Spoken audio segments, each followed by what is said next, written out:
Les gens me disent souvent, Blessing, tu seras une star. On te verra briller de mille feux, comme l'étoile filante qui passe lorsqu'on fait un vœu.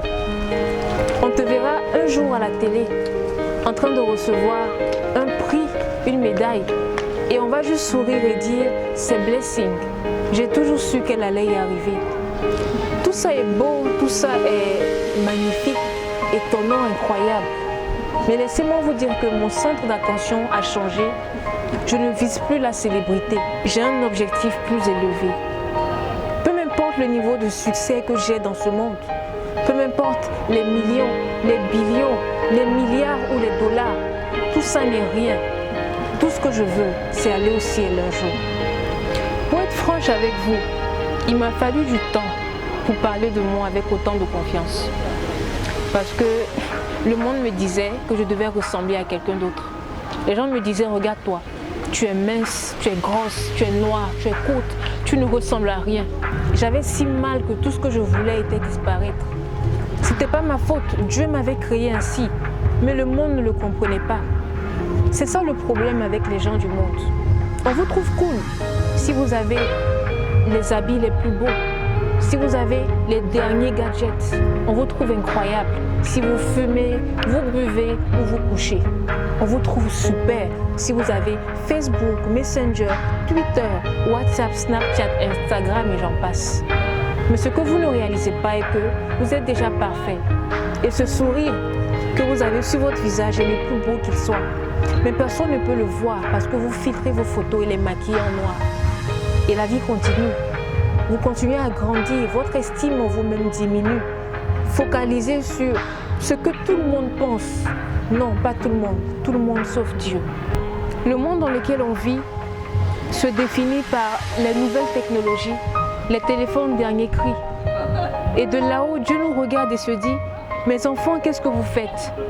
J'ai donné un modèle à suivre que personne ne suit. Quand il s'attendrait à ce qu'on prie, plus personne ne prie. Mais on préfère courir derrière les choses qui sont éphémères. Voyez-vous, j'étais ce type de fille qui disait, moi je vais être différente. Je veux sortir de la masse. Je veux être originale, authentique. Mais je courais à Dieu seulement parce que je voulais masquer le sentiment d'insécurité que j'ai caché au reste du monde. J'ai essayé de suivre Dieu, mais en même temps je jouais avec Satan et l'argent. Je me faisais appeler aussi chrétienne, mais lorsqu'on me voyait, rien en moi ne rappelait Christ. Et j'étais prête à tout laisser tomber, à abandonner. Quand une amie m'a dit, viens à Dieu, il peut te sauver.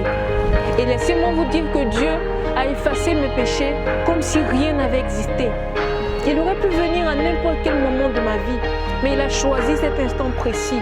Il a choisi ce moment défini. Et il m'a appelé comme s'il parlait au fils prodige. Laissez-moi vous parler de mon Dieu, celui-là qui fait des miracles avec tellement de facilité que vous penseriez que c'est un conte de fées. Pourtant, c'est la pure et stricte vérité.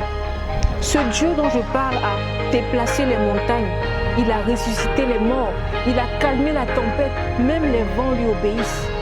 Son amour sans fin ni limite, illimix, est toujours sur nous. Ses bénédictions descendent sur nous comme une pluie qui arrose la création. Il a donné son Fils unique, il a donné son tout pour vous et moi. Il attend juste quelqu'un qui va sortir du lot, qui va oser être différent. Peut-être que tu me regardes aujourd'hui, tu entends ma voix, tu écoutes ses paroles, mais tu ne sais pas par où commencer. Laisse-moi te dire qu'il attend toujours. Avec moi, il a aussi attendu. Malgré mes péchés, il a tout ignoré. Il m'a dit de continuer à avancer. Un jour viendra, je sais, un jour viendra où tu en auras marre du péché, tu en auras marre de vivre dans l'iniquité et tu chercheras à sortir de ton trou, tout comme moi, quand je cherche un bon film sur YouTube. Il veut que tu annonces sa parole, il veut que tu te lèves, alors lève-toi, annonce sa parole et oublie les amis que tu pourrais perdre. Je peux mourir demain, alors je choisis de le louer aujourd'hui et maintenant, avec chaque minute, chaque seconde qu'il m'accorde à vivre. Je choisis d'annoncer sa parole. Parce que tu n'as que ta vie et ce que tu décides d'en faire, ta vie t'appartient. Ce sont tes propres choix. Quant à moi, lorsque le jour viendra et que je lui ferai face, tout ce que je veux l'entendre dire, c'est bienvenue, fidèle et bonne servante, tu peux rester.